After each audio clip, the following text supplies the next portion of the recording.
বিসমিল্লাহির রহমানির রহিম। আসসালামু আলাইকুম ওয়া রাহমাতুল্লাহ।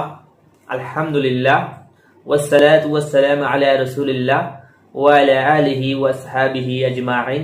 আম্মা বাদ, আউযু বিল্লাহি মিনাশ শাইতানির রাজিম। বিসমিল্লাহির রহমানির রহিম। আজকে আপনাদের সাথে যে বিষয়টা শেয়ার করব তা হচ্ছে, আমাদের অনেকের মধ্যে একটা ভুল ধারণা আছে। আমরা অনেকেই মনে করে থাকি শয়তান প্রথমে ফেরেশতা ছিল, তারপর আল্লাহ সুবহানাহু ওয়া তাআলার নির্দেশ অমান্য করে সে শয়তান হয়েছে। এখানে প্রথম অংশটা সঠিক না। আল্লাহ সুবহানাহু ওয়া তাআলা পবিত্র কুরআনে স্পষ্টভাবে বলে দিয়েছেন, শয়তান জিনদের মধ্যে একজন ছিল, সে ফেরেশতা ছিল না।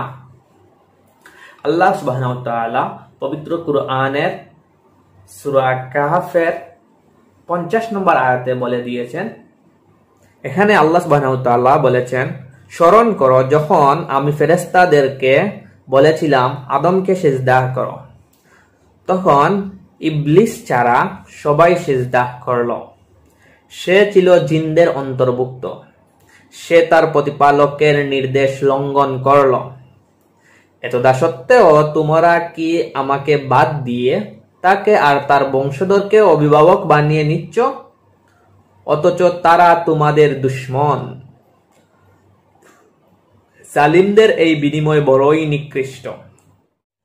এখানে আল্লাহ সুবহানাহু ওয়া তাআলা পরিষ্কারভাবে বলে দিয়েছেন, শয়তান ফেরেশতা ছিল না, সে ছিল জিনদের মধ্যে একজন।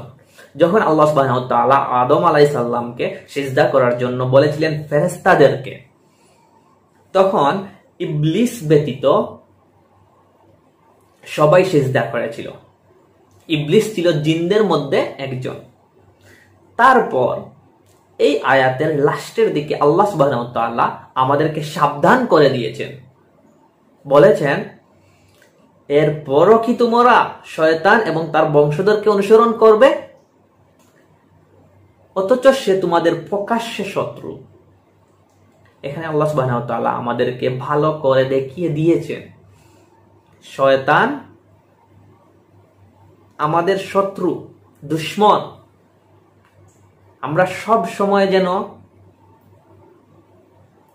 তার বিপরীতে চলি, সব সময় আল্লাহ সুবহানাহু ওয়া তাআলার আদেশ নিষেধ মেনে চলব।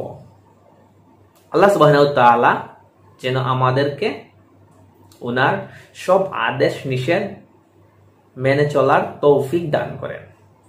আমিন। আসসালামু আলাইকুম ওয়া রাহমাতুল্লাহ।